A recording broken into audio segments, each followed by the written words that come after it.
Mis amados hermanos, que Dios les bendiga. Vamos a continuar con nuestro estudio de la primera carta del apóstol Pedro y hoy vamos a analizar el capítulo 4 con la ayuda del Padre, del Hijo y del Espíritu Santo de Dios.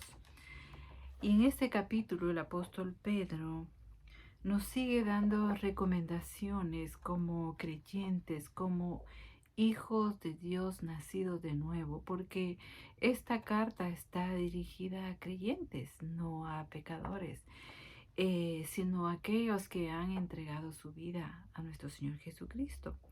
Y el apóstol Pablo nos instruye con respecto de que seamos buenos administradores de la gracia de nuestro Señor Jesucristo y de Dios, y que vivamos una vida como a Dios le agrada.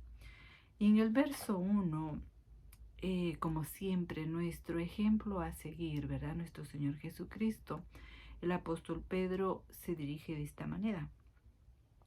Puesto que Cristo ha padecido por nosotros en la carne, nosotros también armémonos del mismo pensamiento.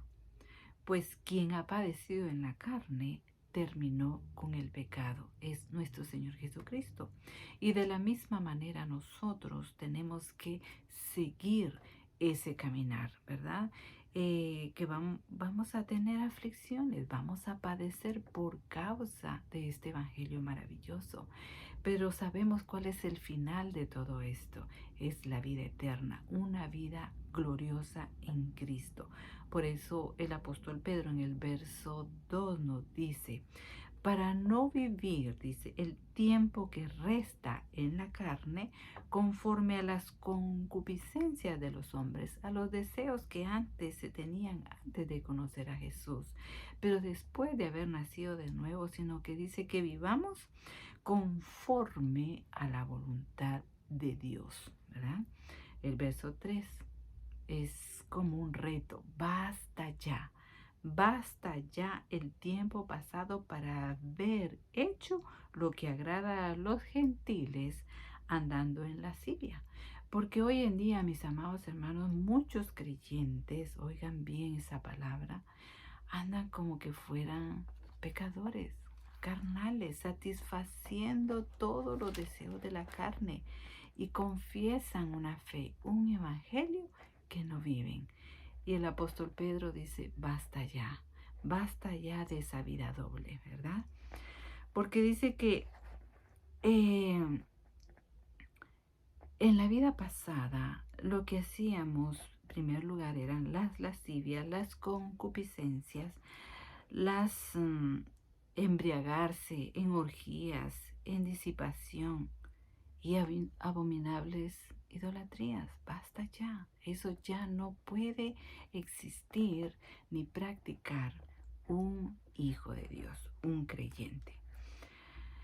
Y aquellas personas con que se convivían en ese libertinaje, en esa vida de pecado, dice el apóstol Pedro en el verso 4, a estos les parece cosa extraña que nosotros no corramos con ellos en el mismo desenfreno de disolución y os ultrajan.